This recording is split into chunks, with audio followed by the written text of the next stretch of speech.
Hope you're doing well. So, today we're going to talk about how to use HRV/fitness tracker to improve your health and fitness. I use the Oura Ring. I was very lucky for when I first got colitis. I can't remember what year it was, maybe 2012, 13. Joel Jameson, who had kind of been a pioneer, Joel works with MMA athletes, incredible strength coach, really good at energy systems. I was friends with him. I still am friends with him. He has a program called Morpheus. I used Bioforce when I first got colitis. I really didn't understand just how exhausted and burned out I was. I was using stimulants at the time. I was taking performance enhancing drugs. I was training really hard. I was working long hours, and I just didn't know any different. Like that's my that became my normal. And that's one thing I've noticed with people that come to me now that are in trouble is they just don't understand just how hard their body's just not a good place, right? And so you'll ask them, they've gone to other people, usually they've gone to 2 or 3 other people, they've gone to different doctors, they've got an autoimmune issue, or they're just burned out, they're exhausted, they're on supplements, they're doing all sorts of stuff, and you ask them, oh, how's your stress? Well, I don't feel stressed. And then we look at the data and it shows a totally different picture, right? So my HRV, when I'd gotten colitis and I basically just cooked my health, my HRV was like 5. It was so bad. And HRV is basically heart rate variability. It's the spacing of the beats, the variation of the beats in your heart rate, your heartbeat, essentially. And the Russians kind of figured out and correlated that towards health and how adaptable your nervous system is. So the lower your HRV, the less adaptable your nervous system is, the less you're going to respond in a positive way to stress. The higher it is, the more adaptable you are. So but with a caveat to that, that doesn't mean you can't, if you have a low HRV, that doesn't mean you can't overreach and have like an unbelievable performance, right? Like you could set a world record and your HRV could be 5. It's just that the probability of you recovering from that and excelling in the future and adapting to that in a positive way is not good when you have a really low HRV. And it correlates with longevity, health outcomes. People that have autoimmune diseases and things like that usually have a really low HRV. So I started using HRV and I listened to a guy named Paul Chek, who's been a coach forever. And he talked about you have to work in before you work out. And I thought that a day off from the gym was resting. But I was working so many hours and I was just going all the time. I was drinking tons of caffeine and my body wasn't truly resting. And it showed in my HRV score. It took me a while to get my HRV score up into the 60s, 70s, 80s. I had to do more relaxation, meditation, float tank, those things. It took me a while to dig out of that hole. And then I had to teach myself, okay, I work really hard. I need to rest hard too. So it took me a while to learn how to train again and push myself. And I could use the HRV to see kind of like a tachometer on the car or oil pressure gauges. Okay, you're pushing yourself a little too hard. And so I started using HRV with my clients because my clients typically were ones that had a hard time like knowing when to stop and were highly successful, highly driven. So I noticed that. So I started using it with my clients and people that, were in a bad place. And I started getting great results they could see it's when you're in a bad place and you're type A, feelings, I don't feel exhausted. Like even if I'm tired, I just do what I have to do, especially if it's competitive or if it's competition. I just like get it done. Like it's hard to explain it to somebody who doesn't really understand. You just do what you got to do and it doesn't really matter how you feel. And then eventually that willpower, that drive, your body just gives up. And then you're like, oh crap, your body, I tell people all the time, you're either going to learn how to like turn it off yourself or you'll be made to. And then when you're made to, you're like, oh man, this sucks. And then you rest a little bit, you start feeling better and you take right off again. So what I have to do is teach people, okay, this is enough. You're training, you're doing whatever, you need to take breaks. And so a lot of this is education and the Oura Ring really helps with that. So HRV is a big part of that. We want to see a nice HRV score and then people can see progress. When people start doing new things like breathing drills or whatever, they might not feel anything for a while. Like I had a guy here recently that I worked with who was in a bad place, was really struggling, had tried a bunch of different things. We changed his diet a little bit and then we tried some different breathing drills. And then we finally found one breathing drill and a supplement that we gave him that finally he had like 0 deep sleep. And then all of a sudden he got 2 or 3 minutes. He was like, wow. So he saw that his deep sleep score improved and then he doubled down and it went out up to 8 minutes, 10 minutes, 15 minutes. And all of a sudden he's getting 40, 50 minutes. And we could see it. And it happens a lot. I'll have women that'll come to me. They've been intermittent fasting or they've been eating low carb and their HRV score is bad and their vitals are not good. Their sleep is not good. And then we start adding a little bit of carbs in the evenings. And all of a sudden their sleep starts to improve. Their HRV score gets better. And then they see it and they're like, oh, then it doesn't become religious dogma anymore. It's like, oh, okay, you thought carbohydrates are bad for a long period of time. Well, your body tells you different. So you look at the data, right? So we can actually try things and look and see if things are actually improving. One of the things that Oura Ring does really well that I've helped a ton of people with is the stress score. Like it tells you like how much restorative time you've gotten during the day. And I had a very prominent lady who had worked with all sorts of different high profile people and she was not getting anywhere. And we looked at her Oura Ring data and we went back 8 months. She didn't have 1 minute of restore time during the day. And so she started taking time to slow down, relax. She started getting 5 minutes a day, 10 minutes. All of a sudden she starts feeling better. And then she'd get herself in trouble again. She'd be like, I don't know what happened. I've gotten myself in trouble. We look at her data. Well, you're back down to zero. You've been at zero for 6 days. What happened? Well, I just got busy.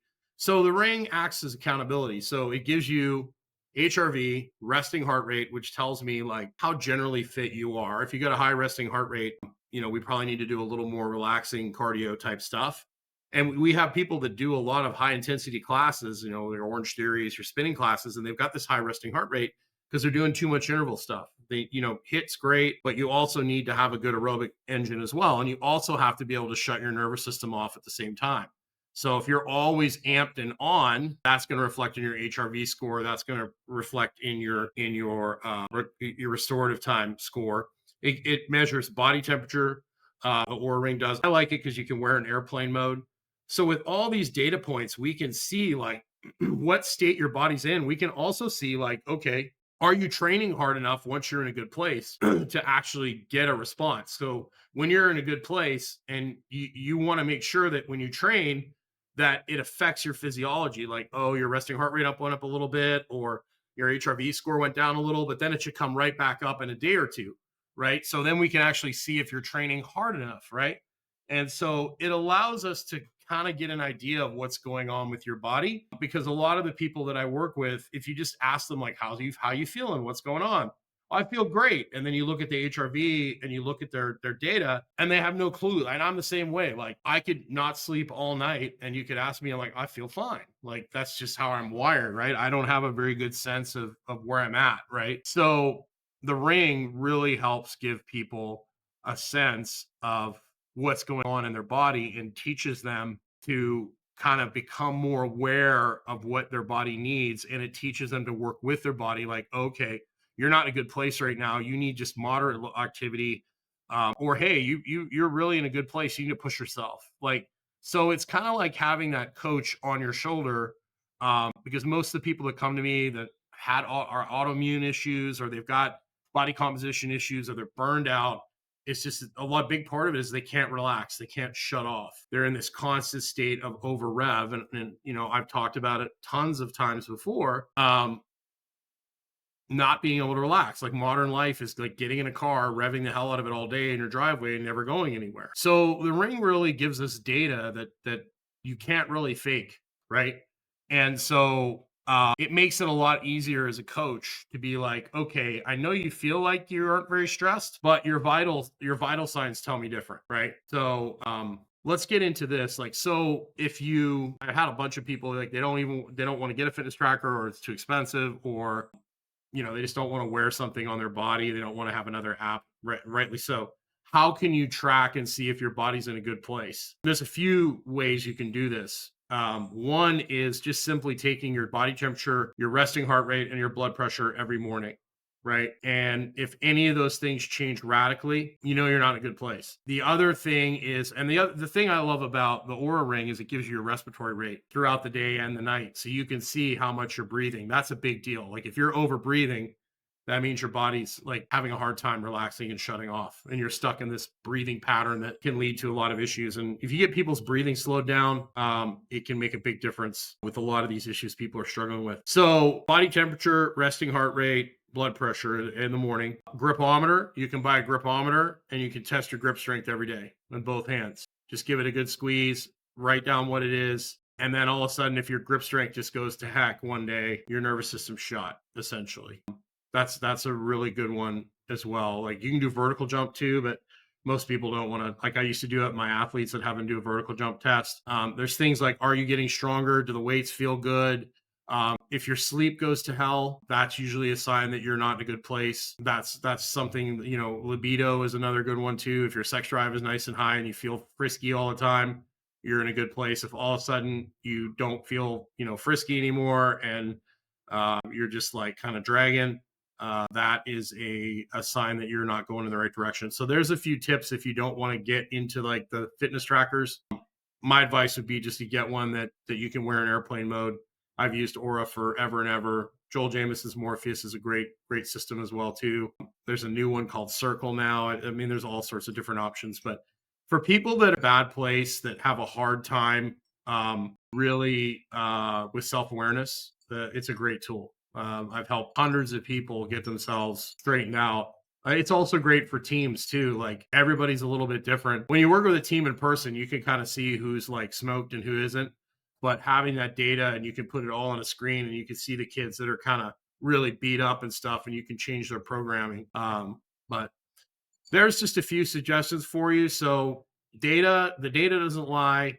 And if you're one of those people that has a hard time like figuring out what your workload is, it's all a matter of adaptation. How much stress can you handle? And that can change from time to time, depending on what's going on in your life.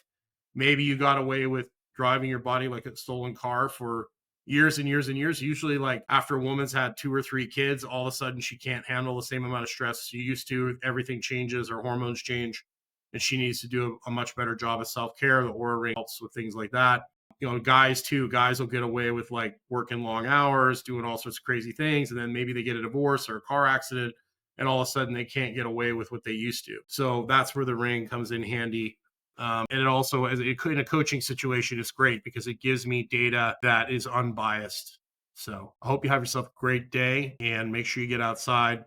And so, in summary, HRV tells you how good you are at adapting to stress, respiratory rate. If you're over breathing, you're having a hard time relaxing. Resting heart rate, your resting heart rate should be at a good level. That tells me how aerobically fit you are, and also can you relax. These are all things. Also the how much restorative time are you getting every day? Are you getting, you don't have to be a Buddhist monk, but are you getting a decent amount every day of relaxation? And then of course your sleep scores and all that, like how much deep sleep are you getting, all that sort of stuff. It's all trackable, and we can see, oh, we're in a good place, or oh, we need to improve on some things. How can you measure what your nervous system and the status of your body? If you don't want to use a tracker, you've got blood pressure, body temperature, and resting heart rate every morning. You can do a gripometer, you can do a vertical jump test, and then you can also base it on libido. You can also base it on are you getting stronger in the gym? And all of a sudden, if your sleep goes to hell. So have yourself a great day, then, and we will see you again soon. Please like and subscribe. I try to keep these videos super simple, not complicated. Most people don't have hours to get into immense detail. I try to give you the quick and dirty, so I'd appreciate your support. Take care.